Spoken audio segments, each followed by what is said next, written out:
खड्काजीको आवाज सुनौँ है पहिला। ओ खड्काजी कता हो भनेको तपाईँ यहाँ चाहिँ आजकलको जमाना हो नि ल।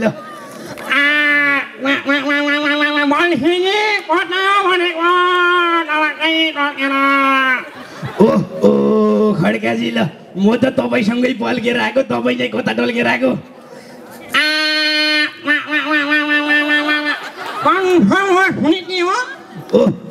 ल कन्फर्म हो, मलाई हल्का जानकारी दिनु त यसको बारेमा के रहेछ यहाँ आज कार्यक्रम?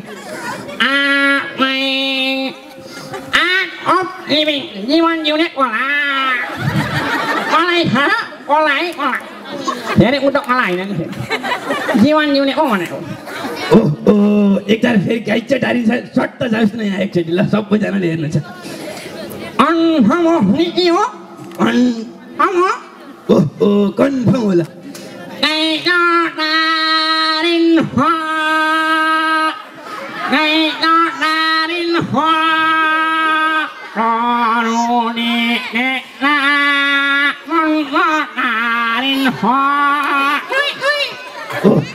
कति राम्रो गाडी ल, यो त युवाहरूको लागि भयो, बुढाबुवा आमाहरूको लागि पनि त चाहियो नि। बुढाबुवा आमाहरू आउनु भएको छ, बुवाहरूले पनि केही सोच्नु भयो होला नि। म पनि त बुढै बुढाको मान्छे हो नि, हेर्न पो युवा देख्छ। मन हो आटो लिभिङमा आएका मान्छे देख्न मेरो त ध्यान टारिन हो। कति राम्रो स्वर गाँठे ल, कति हाँसिरहनु भयो। उहाँ मुस्कान पासालाई बोलाउँछु नि मैले अब हँसाउनुलाई त। मुटु आउने हो भनेको यो त मुटु गरिहाल्न मेरो त चाहिँ नाचरेर चाहिँ त्यसको भन्ने टाउटो बुढोको कस्तो हँसाएको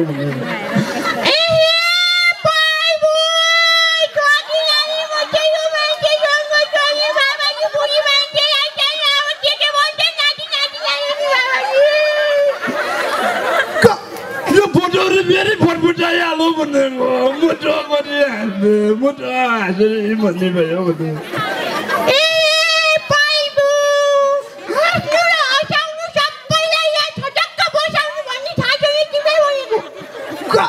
मुटु बोल्दै थाहा भयो भनेको मलाई त कति होसायो यो त किट जानै पर्छ हाम्रो भनेको। ल ल ल स्टार्ट गरिहाल्नुहोस् त, म मजाले बजाएको छु।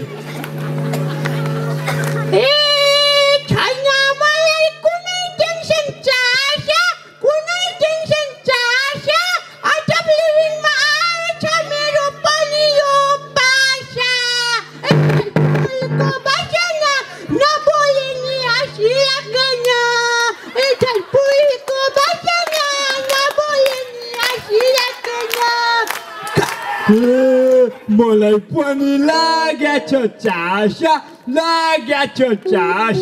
शान्ति मन गराउँछ यो पासा।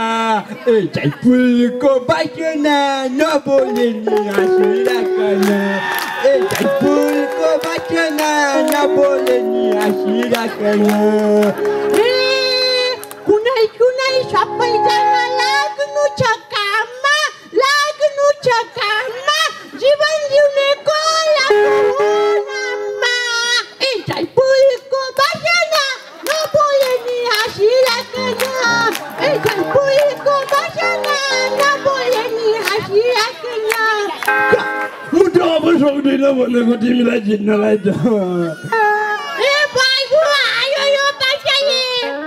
मुटु किन हान्ने, मेरो नातिले फोर्जीले फेरि तिमीलाई लोप पारेछ भन्दै आउँछ भनेर पो भयो। ल उहाँहरूलाई पनि बिदा। अब भोकलायोलाई पठाइदिन्छु है, के गर्दैछ त्यो भोकलायोले।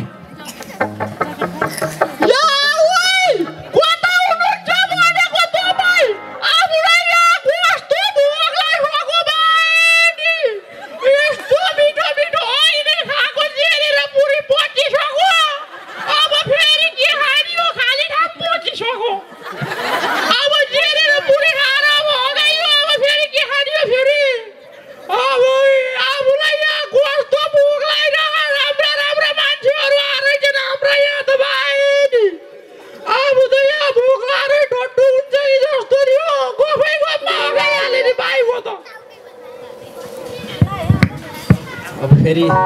यो चाहिँ छक्का पन्जा हेर्नुभयो होला कतिले म एउटा राजा भन्ने पात्र छ त्यसको एकदमै व्यङ्ग्य गरिदिन्छु है थोरै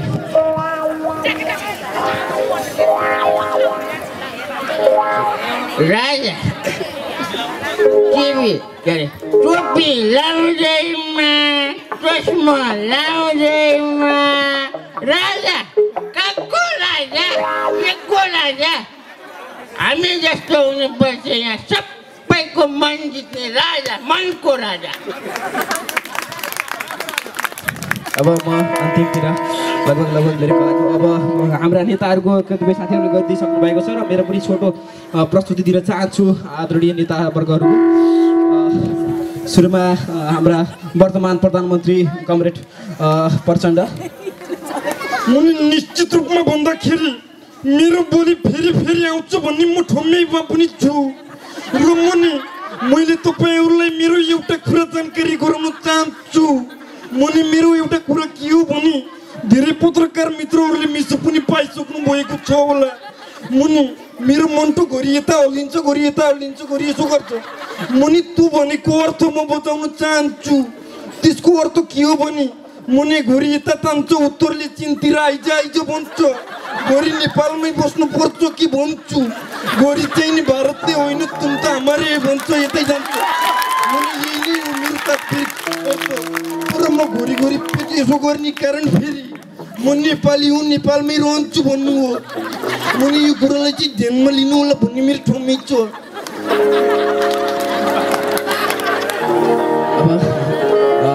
वर्तमान प्रधानमन्त्री अर्थात् भूतपूर्व प्रधानमन्त्री केपी शर्मा ओलीज्यूको आवाजमा जान चाहन्छु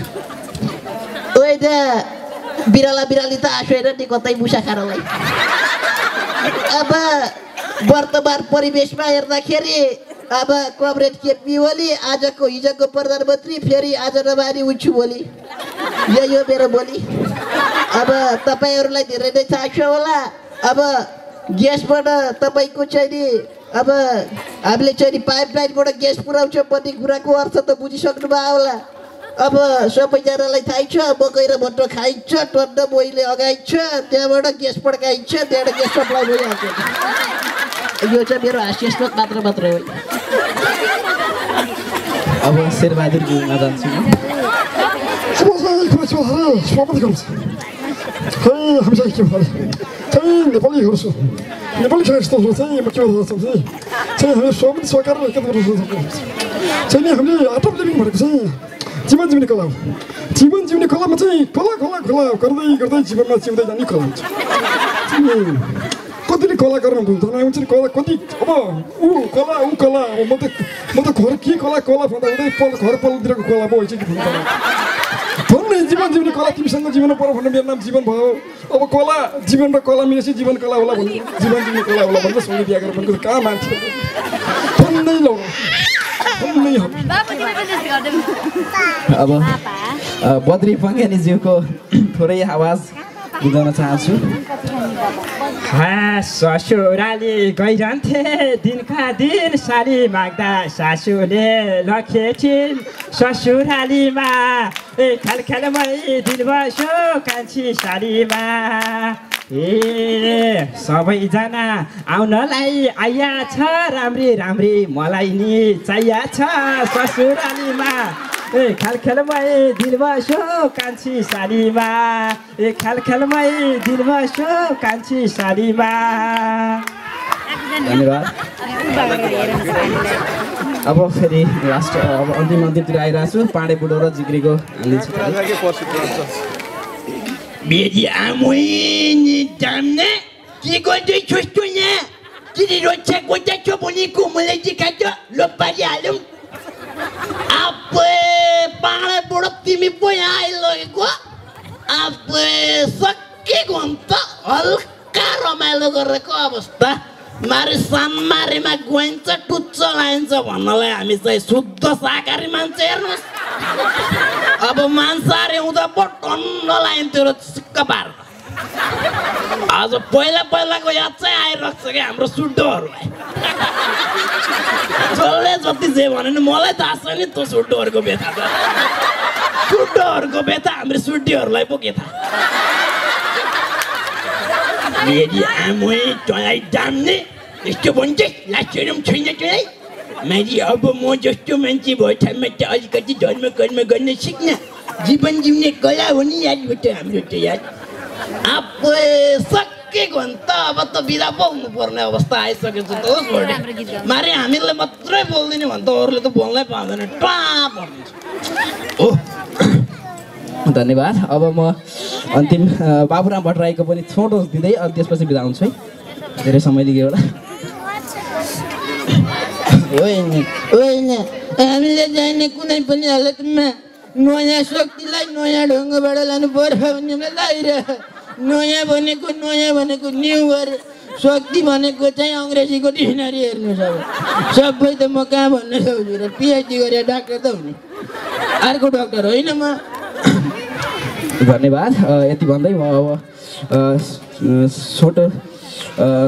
कुरा यहीँ चुङ्गाउन चाहन्छु आफ्नो आशा व्यक्त मेरो तर्फबाट जानी नजानी भएका कमी कमजोरी होला कतिपय